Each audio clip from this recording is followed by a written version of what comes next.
Hello everyone.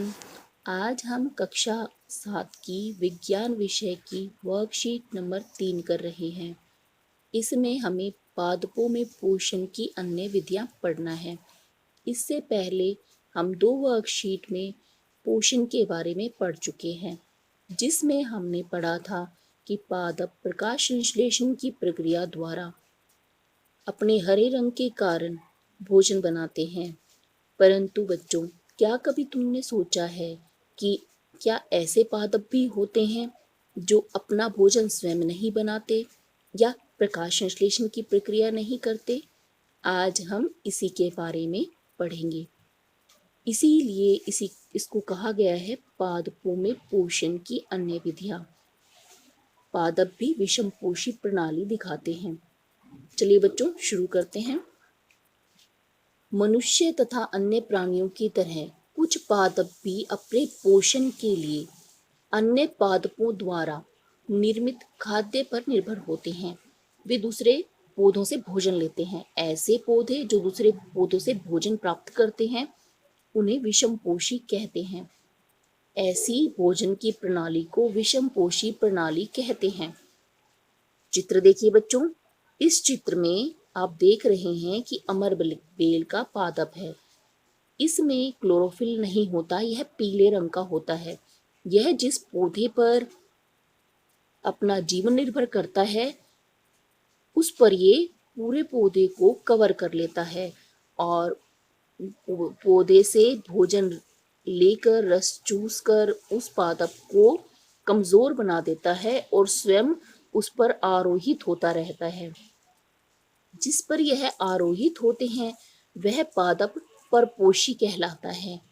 जिस पौधे पर या पेड़ पर यह आरोहित हो गया है यानी चढ़ गया है, फैल गया है, उसे पादप परपोषी कहते हैं। क्योंकि अमरबेल जैसे पादप परपोषी को कुछ पोषक नहीं मिल पाते हैं, ऐसे मूल्यवान पोषक नहीं मिल पाते हैं, इसीलिए इन्हें परजीवी कहते हैं। क्योंकि ये अपने पोषण को प्राप्त करने के लिए दूसरे पादपों पर निर्भर रहते हैं। आइए, एक प्रश्न दिया गया है, इसको देखते हैं। क्या आपने ऐसे पादपों को देखा अथवा सुना है जो जंतुओं का भक्षण करते हैं? क्या आपने कभी सुना है? अरे भाई, ऐसे पादप भी होते हैं।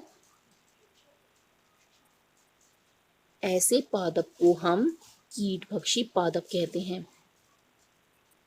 ऐसे पादप क्या करते हैं? ये कीटों को पकड़ते हैं, उन्हें पचा जाते हैं। ऐसे हरे पौधे अन्य किसी रंग के भी हो सकते हैं, यानी पौधे हैं फिर भी किसी अन्य रंग के हो सकते हैं। बच्चों, चित्र के पादप को देखिए। इसकी आकृति घड़े के समान दिखाई देती है, परंतु वास्तव में इसकी पत्ती ही घड़े जैसी बन गई है। पत्ती का शीर्ष भाग घड़े का ढक्कन बनाता है और घड़े के अंदर अनेक रोम होते हैं, रेशों जैसी संरचनाएं होती हैं जो नीचे की तरफ लटकी हुई होती हैं। जब कोई कीट घड़े में प्रवेश कर जाता है तो वह बाहर नहीं निकल पाता। घड़े में उपस्थित पाचक रस कीटों का पाचन कर लेता है। इस ऐसी संरचना पर अगर कोई कीट आकर बैठ जाएगा तो ये पादप उसको खा जाएगा। ऐसे पादप कीटभक्षी पादप कहलाते हैं। उदाहरण घटपर्णी पादप, जैसा कि आप चित्र में देख सकते हैं। वीनस फ्लाई ट्रैप पादप। ये पादप कीटों के ऊपर इसलिए निर्भर होते हैं क्योंकि इस प्रकार के पादप को मृदा से सभी आवश्यक पोषक तत्व नहीं मिल पाते हैं। इसका मतलब यह है कि ये अपने पोषक तत्व की पूर्ति करने के लिए छोटे छोटे कीट पतंगों को ही खा जाते हैं। अब इससे संबंधित कुछ प्रश्न दिए गए हैं। प्रश्न देखते हैं। पीले रंग के दुर्बल तने वाले परजीवी पादप का नाम बताइए। इसका उत्तर हमने अभी भी पढ़ा था। ऐसा पादप अमरबेल है। प्रश्न 2, कीटभक्षी पादप के उदाहरण बताइए। कीटभक्षी पादप है घटपर्णी पादप और वीनस फ्लाई ट्रैप। प्रश्न 3, कीट पक्षी पादप कीटों का भक्षण क्यों करते हैं?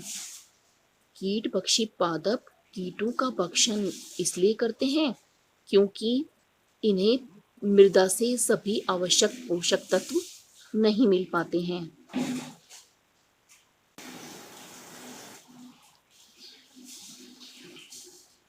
प्रश्न 4, परजीवी व कीट पक्षी पादप द्वारा किस प्रकार के पोषण का उपयोग किया जाता है? परजीवी और कीट पक्षी पादप द्वारा विषमपोषी प्रणाली का उपयोग किया जाता है। बच्चों, आज की वर्कशीट में इतना ही।